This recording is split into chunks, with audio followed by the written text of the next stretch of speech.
Hello dear friends, welcome to MK legal शिक्षा the way of learning. आपके YouTube channel में फिर से आपका स्वागत है। सिविल प्रोसीजर कोड 1908 इसकी सीरीज में आज हम बात करने वाले हैं इंटरप्रेटर सूट के बारे में, यानी कि अंतर अभिवचनीय वाद। हम अपने टॉपिक के साथ आगे बढ़ें इससे पहले आप चैनल को सब्सक्राइब जरूर कर लें और साथ ही बेल आइकन को भी प्रेस करें अगर अभी तक आपने बेल आइकन को प्रेस नहीं किया है, ताकि आपको नए वीडियोस के अपडेट्स मिलते रहें।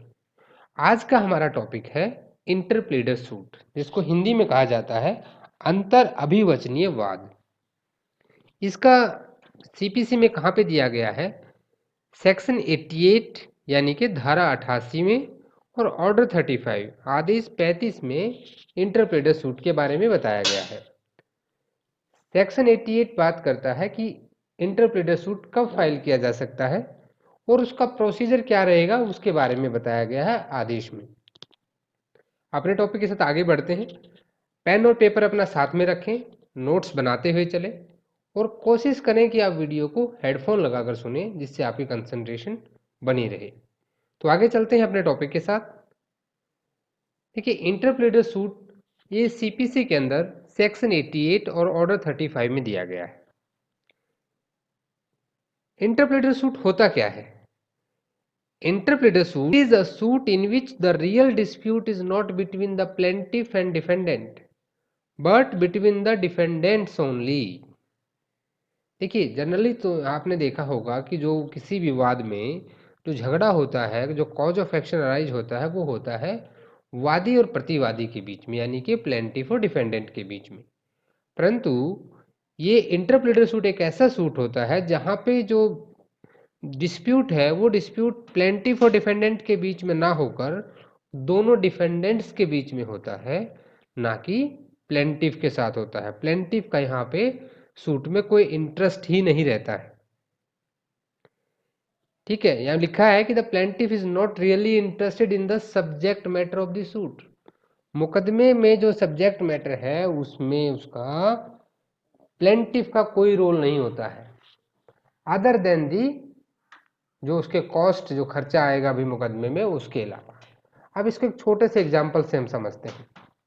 मान लीजिए किसी व्यक्ति को कुछ ऐसा मूवेबल आइटम मिल जाता है। मैं मूवेबल आइटम क्या हो सकता है कि ज्वेलरी से भरा हुआ बैग मिल गया, पैसों से भरा हुआ बैग मिल गया, और कोई दो व्यक्ति हैं जो उसके दावेदार हैं। अब जिस व्यक्ति को वो मिला है वो व्यक्ति उसे रखना नहीं चाहता है।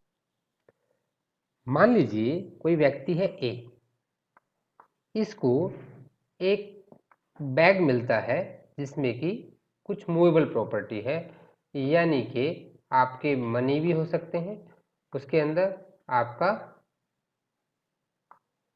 कोई गोल्ड या ज्वेलरी भी हो सकती है, यानी कि उसके अंदर कुछ मूवेबल प्रॉपर्टी है। अब एक सी और डी दो व्यक्ति हैं, ये दोनों ही दावा करते हैं इस प्रॉपर्टी के ऊपर कि ये मेरा बैग है, मुझे दे दिया जाए। ए का इसमें कोई इंटरेस्ट नहीं है, ये इस बैग को नहीं रखना चाहता, ये इसके एक्चुअल ओनर को देना चाहता है। लेकिन इन दोनों के बीच में झगड़ा होने की वजह से इस ए क्या करेगा, ए जाएगा सीधा आपका कोर्ट में। कोर्ट में जाके ये फाइल कर देगा वहां पे इंटरप्लेडर सूट की जी ये मूवेबल प्रॉपर्टी है, ये किसी के एक्चुअल ओनर को दे दी जाए। यहाँ पे आप देखिए ए का सब्जेक्ट मैटर क्या है यहाँ पे? ये बैग जिसमें पैसे और सोना जवाहरात जो भी है इसके अंदर जो मूवेबल प्रॉपर्टी है, उसमें ए का कोई इंटरेस्ट नहीं है। ए सिर्फ किसी एक्चुअल ओनर को देना चाहता है जो उसका एक्चुअल ओनर हो। तो ये डिसाइड कौन करेगा? ये डिसाइड करेगा कोर्ट कि एक्चुअल ओनर क्या है। तो ऐसा मुकदमा इंटरप्लेडर सूट कहलाता है। शायद इस एग्जाम्पल से आपको ज़्यादा क्लियर हो गया होगा। साथ साथ जब हम सेक्शन और ऑर्डर पढ़ेंगे तो आपको चीज़ें और भी ज़्यादा क्लियर हो जाएंगी। देखिए, the primary object of the instituting and interpreter suit is to get the claim of rival defendants adjudicated. जो दोनों डिफेंडेंट्स आपस में, दोनों प्रतिवादी आपस में झगड़ा कर रहे हैं, उससे का ये निर्णय दिलाना न्यायालय से कि भी उसका एक्चुअल ओनर कौन है। ये इसका मेन ऑब्जेक्ट रहता है। अभी हम एक बार सेक्शन 88 को पढ़ते हैं कि कब इंटरप्रेटर सूट आपका फाइल किया जाता है। Where two or more persons claim adversely to one another, the same debts, sum of money और अदर प्रॉपर्टी मूवेबल और इमूवेबल फ्रॉम अनदर पर्सन। देखिए, जब कोई दो या दो से अधिक व्यक्ति जब कोई दो या दो से अधिक व्यक्ति क्लेम करते हैं एडवर्सली, यानी कि एक दूसरे के विरोधाभासी उस पे अपना अपना प्रभुत्व दिखाते हैं, अपना क्लेम करते हैं, किस चीज को लेकर, या तो डेट्स को लेकर या सम ऑफ मनी को लेकर। अभी मान लीजिए जैसे debts and other property movable और इमूवेबल फ्रॉम अनदर पर्सन, यानी किसी तीसरे व्यक्ति से। हु क्लेम्स नो इंटरेस्ट, जैसे हमने ए को जो बैग मिला था उसका कोई इंटरेस्ट नहीं था, और सी और डी क्या कर रहे थे, उस बैग के ऊपर अपना अपना क्लेम कर रहे थे दोनों की ये मेरा है, डी कह रहा था कि मेरा है। Other than for charges and cost, भाई जो तीसरा व्यक्ति यानी जहां पे जो ए था जिसको बैग मिला था उसका कोई इंटरेस्ट नहीं है, सिर्फ क्या इंटरेस्ट है कि जो मेरा खर्चा लगा है, जो मेरे चार्जेस एंड कॉस्ट लगे हैं वो मुझे दे दिए जाएं, और he is ready to pay और deliver it to the rightful claimant. जो राइटफुल क्लेमेंट है, जो उसका वास्तव में अधिकारी है जिसकी वो चीज है, उसको देना चाहता है। Such other person may institute a suit of the interpleader against all the claimants. तो तीसरा व्यक्ति क्या करेगा, उन सभी व्यक्तियों के खिलाफ एक न्यायालय में मुकदमा दायर करेगा जिसे इंटरप्लेडर सूट कहा जाएगा।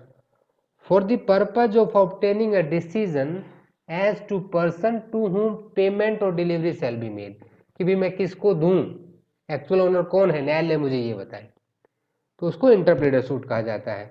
इसमें प्रोवाइजो भी दे रखा है। प्रोवाइजो इसमें ये कहता है कि अगर पहले से ही मान लीजिए सी और डी के बीच में उस मूवेबल प्रॉपर्टी को लेके पहले से न्यायालय में कोई मुकदमा, कोई वाद पेंडिंग है, तो फिर जो ए है यानी कि जो तीसरा व्यक्ति है जिसका कोई इंटरेस्ट नहीं है, जो इंटरप्रेटर सूट लाना चाहता है, वो इंटरप्रेटर सूट नहीं ला सकता। क्योंकि देखिए न्यायालय में हम जा किस लिए रहे हैं, ताकि हमें डिसाइड कर पाए कि एक्चुअल ओनर कौन है, और पहले से ही उसी प्रॉपर्टी को लेके एक मुकदमा दोनों डिफेंडेंट्स या उससे ज्यादा जो डिफेंडेंट के बीच में चल रहा है, तो इंटरप्रेटर सूट वहां पे नहीं आएगा। ये यहाँ पे प्रोवाइजो दे रखा है कि any suit is pending in which the rights of the parties can properly be decided, यानी कि कोई भी ऐसा वाद न्यायालय में चल रहा है जो उसके इन अधिकारों का निवारण कर सकता है, तो वहां पे कोई इंटरप्रेटर सूट नहीं लाया जाएगा। ये आपका सेक्शन 88 हो गया। ये कंडीशन क्या क्या होंगी इंटरप्रेटर सूट की, कि कब इंटरप्रेटर सूट आ सकता है, ये बहुत ही इंपॉर्टेंट है। जो कंडीशंस मैं बताऊंगा इनको प्लीज आप नोट कर लें अपने नोटपैड में, और अपना बेयर एक्ट जब आप साथ में रखें तो जो इंपॉर्टेंट चीजें आती हैं उनको भी हाईलाइट करते हुए चले। अभी दिसंबर में बिहार जुडिशरी का एग्जाम आ रहा है, और मेरे ख्याल से नेक्स्ट ईयर जनवरी या फरवरी में हो सकता है कि जिन लोगों ने एमपी के लिए अप्लाई किया एमपी जुडिशरी का एग्जाम भी आएगा, तो ये काफी आपके लिए क्रूशियल और इम्पोर्टेंट टाइम है प्रिपरेशन का। तो किसी भी चीज को मिस ना करें, सभी चीजों को नोट करते हुए चलें और मन लगाकर मेहनत करें। अभी आप कंडीशंस देखिए क्या क्या रहेंगी। पहली कंडीशन क्या होगी कि there must be some debt, sum of money और अदर मूवेबल और इमूवेबल प्रॉपर्टी इन डिस्प्यूट, यानी कि यहाँ पे कोई कर्ज होना चाहिए। कर्ज कैसे हो सकता है, अब मान लीजिए कोई एक व्यक्ति है ए, उसने किसी को कर्ज दिया बी को। अब ए की मृत्यु हो जाती है, और जो बी है उससे जो ए के दो लड़के थे सी और डी, वो दोनों डिमांड करते हैं कि ये कर्ज जो दिया था हमारे पिताजी ने आपको, ये मुझे दे दीजिए। सी कहता है मुझे दे दो, डी कहता है कि मुझे दे दो। तो ऐसे में जो बी है जिसने कर्ज लिया था ए से, वो न्यायालय में जा सकता है कि मैं कर्ज वापस करने को तैयार हूं, पर मैं किसको करूं। तो ऐसे केस में इंटरप्रेटर सूट लाया जा सकता है। सम ऑफ मनी, मनी का कोई मैटर हो, कोई मूवेबल हो जैसे हमने बैग की बात की, या कोई इमूवेबल प्रॉपर्टी हो, मान लीजिए कोई मकान ऐसा हो जिसके ऊपर इस तरह से दो व्यक्तियों में डिस्प्यूट हो, और जो तीसरा व्यक्ति उस मकान में रह रहा है वो उसको डिलीवर करने को तो तैयार है, लेकिन वो एक्चुअल ओनर ढूंढ रहा है। यानी कि डिस्प्यूट में क्या हो सकता है आपका, डेट हो सकता है, सम ऑफ मनी हो सकता है, मूवेबल या इमूवेबल प्रॉपर्टी हो सकती है।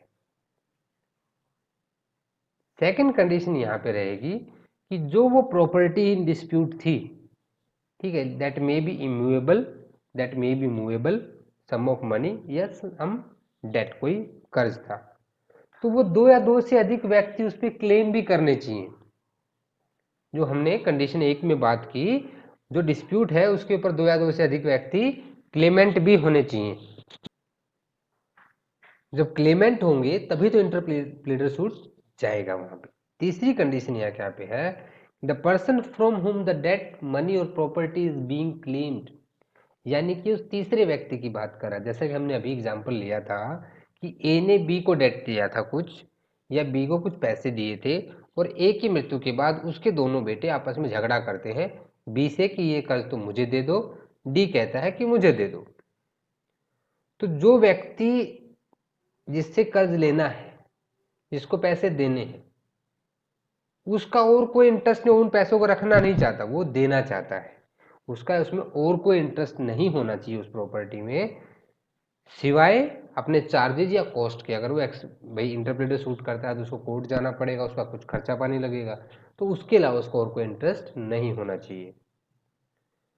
चौथा यहाँ पे है कि the above person must be ready to pay और deliver it to the rightful claimant, और वो व्यक्ति इस बात के लिए तैयार हो कि जी मैं कर्ज वापस करने को तैयार हूं, लेकिन आप मुझे डिसाइड कर दें कि इसका राइटफुल क्लेमेंट कौन रहेगा। लास्ट कंडीशन है कि there must be no suit pending in which rights of the rival claimants can be properly decided.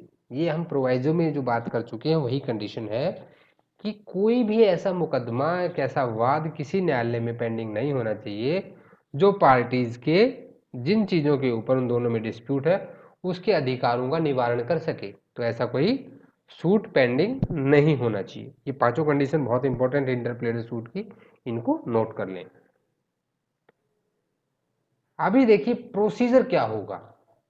सीधी सी बात है, जो सेक्शन है वो सब्सटेंटिव पार्ट है और अब ऑर्डर क्या है आपके प्रोसीजरल पार्ट है। तो जो ऑर्डर 35 है ये आपको बताता है, यानी कि आदेश 35 में दिया गया है कि किस प्रोसीजर से इंटरप्रेटर सूट होगा, और इसका सब्सटेंटिव पार्ट कहाँ दिया गया है, सेक्शन 88 में। देखिए इंटरप्रेटर सूट में ऑर्डर 35 में जब आप जाएंगे, ऑर्डर 35, तो आदेश 35 में टोटल 6 नियम दिए गए हैं, रूल 1 से लेकर रूल 6 तक। इन 6 नियमों में बताया गया है कि इंटरप्रेटर सूट किस तरह से फाइल होगा, क्या क्या होगा, पूरा प्रोसीजर बताया गया। अभी हम इन रूल्स को एक एक करके देखते हैं। तो ऑर्डर 35 को आप अपना बेरेक्ट साथ में खोल लें, अपने बेरेक्ट को भी साथ साथ रेफर करते हुए चलें जब हम इसमें रूल पढ़ेंगे, और जो चीज़ें इंपॉर्टेंट मैं बताता हूँ उनको हाईलाइट भी करें। आप अपना बेरेक्ट खोल लीजिए, अभी आगे बढ़ते हैं।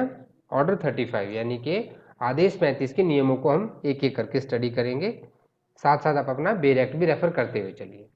रूल 1 क्या कहता है यहाँ पे, प्लेंट इन इंटरप्रेटर सूट, यानी कि जो प्लीडिंग होगी वो प्लीडिंग कैसी होगी। देखिए यहाँ पे प्लीडिंग थोड़ी सी एक्स्ट्रा होगी।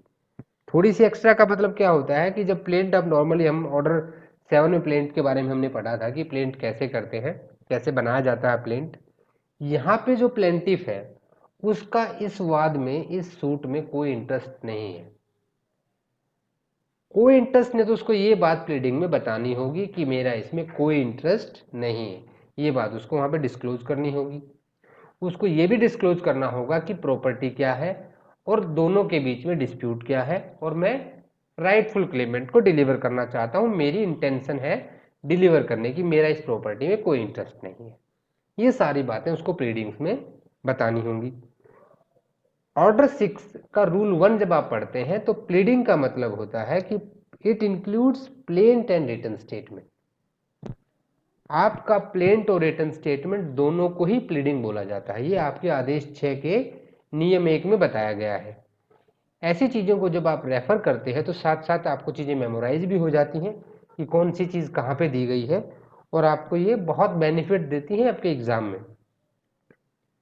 इन एवरी सूट ऑफ इंटरप्लीडर, जब इंटरप्लीडर सूट आएगा, the plaint shall in addition to other statements necessary for plaint state, जो अदर स्टेटमेंट है उनके अलावा कुछ जरूरी बातें हैं इसमें क्या क्या बतानी होंगी आपको प्लेंट में। सबसे पहली है that the plaintiff claims no interest in the subject matter in dispute other than the charges और कॉस्ट। चार्जेस और कॉस्ट के अलावा उसका कोई भी इंटरेस्ट नहीं है। यानी कि प्लेंटिफ का, वादी का उस सब्जेक्ट मैटर पे और कोई इंटरेस्ट नहीं है। दूसरा यहाँ पे है कि the claims made by defendants severally, यानी कि प्रतिवादी दो या दो से अधिक व्यक्ति होने चाहिए, उन लोगों के द्वारा उस पर अपना क्लेम किया गया है। कई बार उन लोगों ने उस पर क्लेम किया कि चीज़ हमारी है, तुम मुझे दो, तुम मुझे दो। इस तरह का एक डिस्प्यूट वहाँ पे डिफेंडेंट्स के बीच में होना चाहिए। तीसरा है that there is no collusion between the plaintiff and any of the defendants. Collusion क्या होता है कि मान लीजिए ए ने, हमने जिस एग्जाम्पल की बात की थी कि ए ने बी को कोई कर्ज दिया था। आप जो रूल 1 का सब रूल सी है उसको ध्यान से सुनिएगा कि मान लीजिए ए ने बी को एक डेट दिया था और अब ए की मृत्यु हो जाती है, उसके बेटे सी और डी हैं। ए अपनी वसीयत में लिखकर चला जाता है कि जो कर्ज मैंने बी को दिया है वो वापस मेरे बेटे सी को दे दिया जाए, और इस बात की नॉलेज है बी को, यानी कि जो इंटरप्रेटर सूट लेके आएगा उसको इस बात की नॉलेज है। लेकिन वो डी के साथ टाइप करता है कि ठीक है, मुकदमा तो कर ही देते हैं इसके ऊपर, ये कोर्ट के धक्के खाने देते हैं इसको।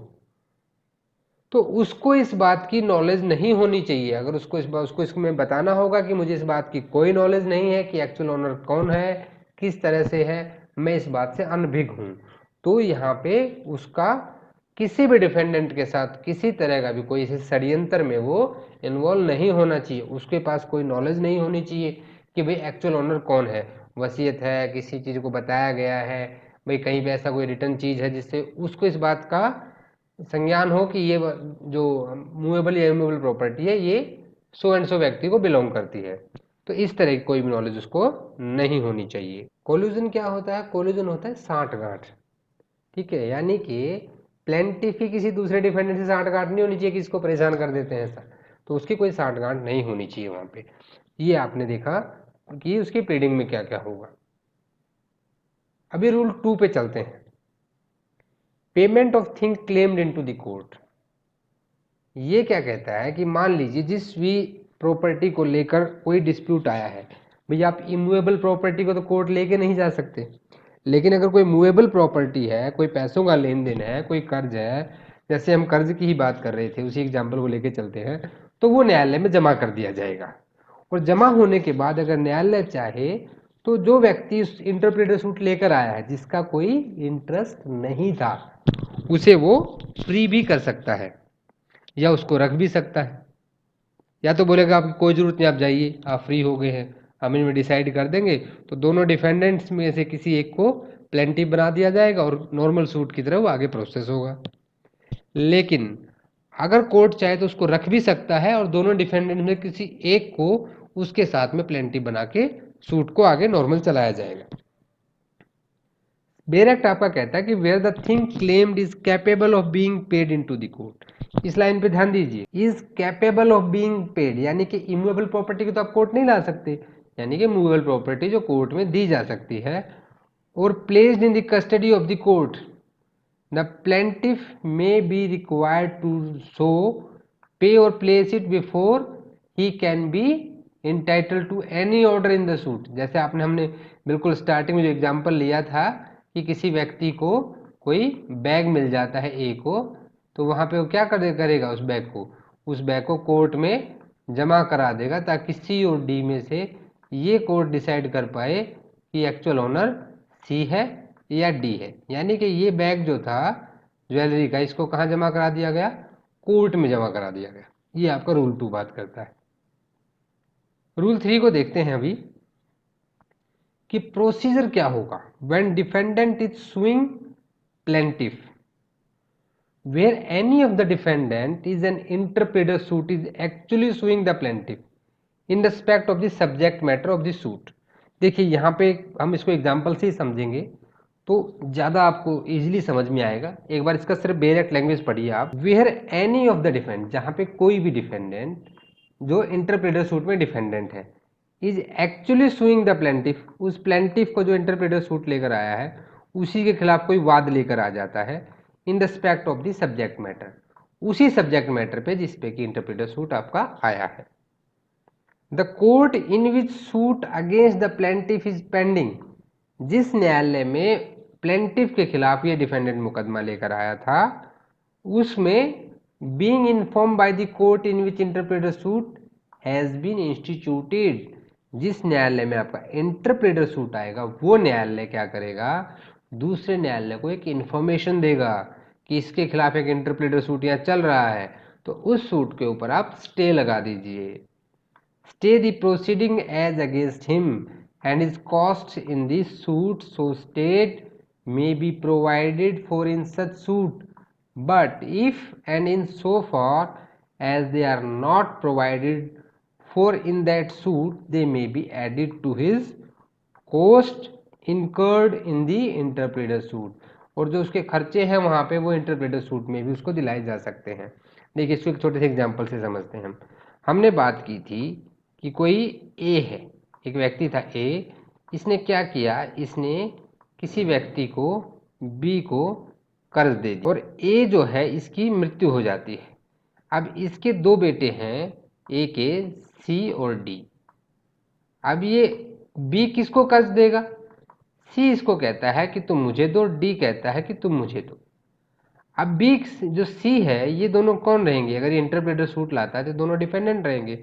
अब इस सी ने क्या किया, सी किसी कोर्ट में बी के खिलाफ एक मुकदमा लेकर चला जाता है कि ये मेरा डेट मुझे वापस नहीं कर रहा है, मेरे पिताजी ने इसको दिया था। और उसके पश्चात देखिए ये मुकदमा जो है ये इंटरप्रेटर सूट से पहले होना चाहिए। उसके बाद बी क्या करता है, जो बी है ये सी और डी के लिए न्यायालय में चला जाता है इंटरप्रेटर सूट लेकर। तो यहाँ पे एक मुकदमा ये होगा जो पहले से था और एक मुकदमा हो गया हमारा ये interpreter suit.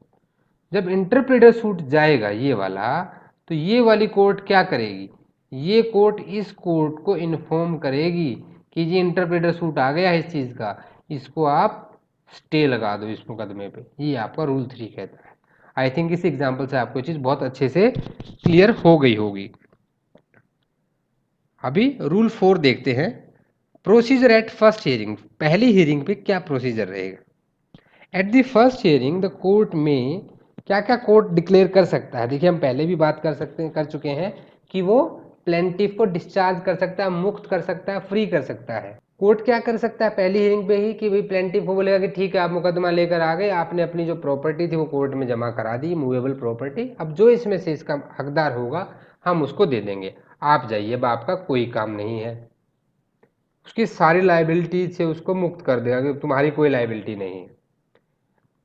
In respect of filing the claim award him his cost and dismiss him from the suit, और उसका जो खर्चा पानी यहाँ तक हुआ वो उसको दिला देगा और उसको छोड़ देगा। ये तो हो गया पहला काम हमारा, जहाँ पे उसने जो प्लेंटिफ था इंटरप्रेटर सूट जो लेकर आया था, जिसका मुकदमे में सब्जेक्ट मैटर को लेकर कोई इंटरेस्ट नहीं था, उसको उसका खर्चा पानी दिलाएगा, मूवेबल प्रॉपर्टी जमा हो जाएगी कोर्ट में और बोलेगा कि आप जाइए आप मुक्त हो गए हैं।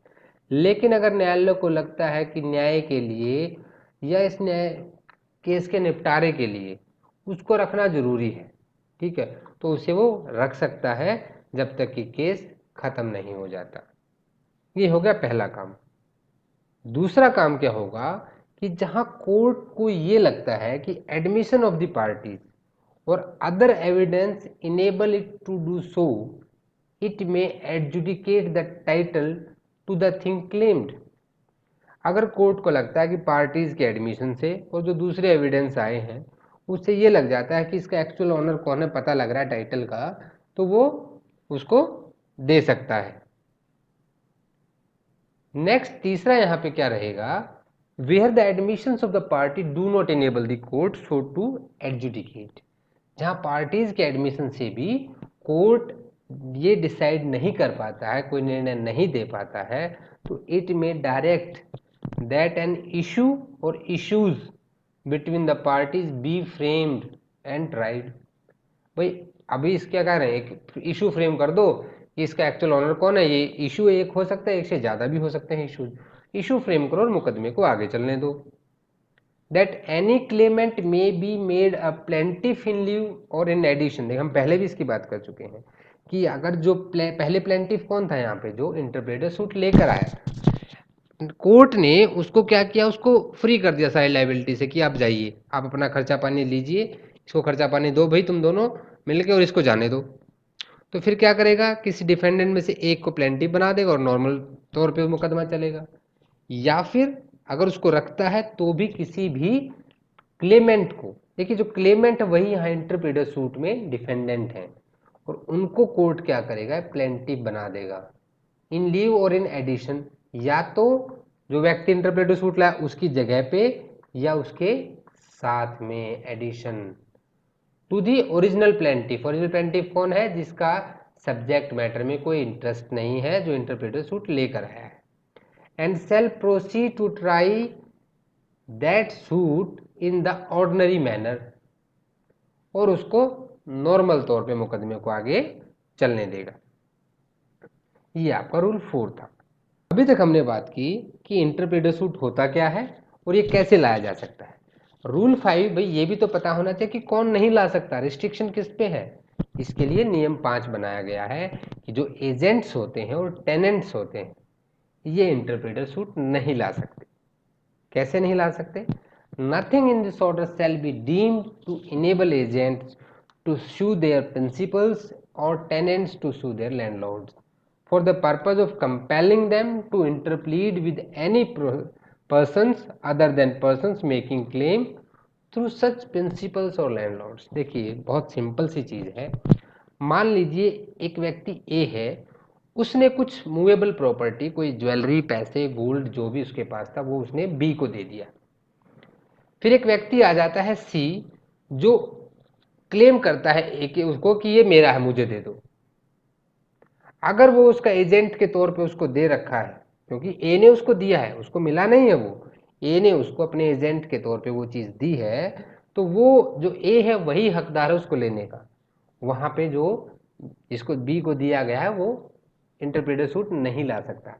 ऐसे ही कोई टेनेंट अपने लैंडलॉर्ड के अगेंस्ट में भी इंटरप्रेटर सूट नहीं ला सकता। ये क्वेश्चन आ सकता है आपका प्री एग्जाम्स में।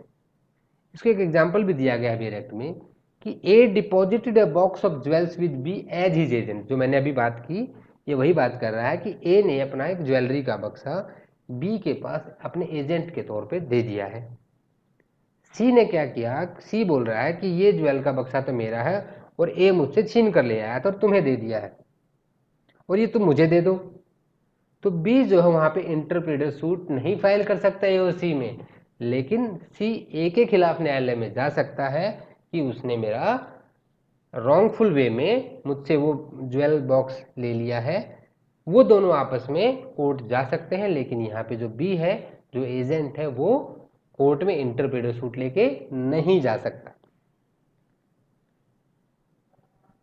रूल 6 की बात करते हैं। Charges for plaintiffs cost, plaintiffs के कॉस्ट के चार्जेस के बारे में बात करेगा rule 6। Where suit is properly instituted, कौन सा suit, interpreter suit. The court may provide for the cost of original plaintiff by giving him a charge on the thing claimed और सम अदर इफेक्चुअल वे। तो जो original plaintiff है उसको भी उसका खर्चा पानी मिलना चाहिए। वो तो बेचारा सिर्फ उस चीज को डिलीवर करना चाहता था, उसका कोई इंटरेस्ट नहीं था सब्जेक्ट मैटर में, वो सिर्फ उसके एक्चुअल ऑनर के पास, जो क्लेमेंट है उनमें जो एक्चुअल ऑनर है उसको उसकी डिलीवरी करना चाहता था, तो उसको उसका चार्जेस और कॉस्ट दिला दिए जाएंगे। आई होप यहाँ तक आपको इंटरप्रेटर सूट बहुत अच्छे से क्लियर हो गया होगा। बहुत ज़्यादा बड़ा टॉपिक नहीं था ये। Thanks for watching this video. आप वीडियोस को लाइक ज़रूर किया करें, शेयर भी करें अपने दोस्तों के साथ, और प्लीज़ सब्सक्राइब जरूर करें। सब्सक्रिप्शन बहुत बड़ा रोल प्ले करता है किसी भी ऐसे प्लेटफॉर्म पे जहाँ पे कोई वीडियोस बनाता है। अगर उसका सब्सक्राइबर बढ़ते हैं तो इससे मोटिवेशन लेवल भी बढ़ता है। तो मुझे कमेंट करके ज़रूर बताएं कि आपको मेरा ये वीडियो कैसा लगा। मिलते हैं नेक्स्ट वीडियो में, जुड़े रहिए एमके लीगल शिक्षा के साथ।